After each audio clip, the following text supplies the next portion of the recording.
સુરત નવી સિવિલ હોસ્પિટલમાં બાળકની સારવાર માટે આવેલી મહિલા પર પંખો પડતા ઇજાગ્રસ્ત થઈ હતી। વારંવાર વિવાદમાં રહેતી સુરત નવી સિવિલ હોસ્પિટલમાં વધુ એક ઘટના બની હતી। વાત એમ છે કે નવી સિવિલમાં બીમાર પુત્ર સાથે સારવાર માટે આવેલી માતા વર્ષાબેન રાઠોડ પર પંખો પડતા મહિલાને ગંભીર ઇજાઓ થઈ હતી, જેને લઈ મહિલાને સારવાર અપાઈ હતી। જો કે વારંવાર નવી સિવિલ હોસ્પિટલના તંત્રની બેદરકારી સામે આવી રહી હોય, જેને લઈ લોકોમાં રોષ જોવા મળ્યો હતો।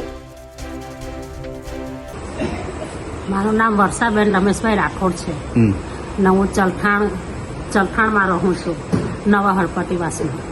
હું મારા છોકરાને સિવિલમાં દાખલ કરેલો છે, 3 મહિનાથી અહીંયા જ છું હોસ્પિટલમાં। મારા છોકરા સાથે ઓક્સિજન લાગી ગયું છે, તો હું બપોરે ખાઈને બાજુનો ખાટલો ખાલી હતો, એના પર જરાક આરામ કરવા બેઠી હતી તો મને ઊંઘ આવી ગઈ, સૂઈ ગઈ તો 3 વાગ્યાનો સમય થયો એટલે મારા માથા પર પંખો પડ્યો ને મને ઘણી ઈજા થઈ, મને વાગ્યું, મને લોહી નીકળી ગયું।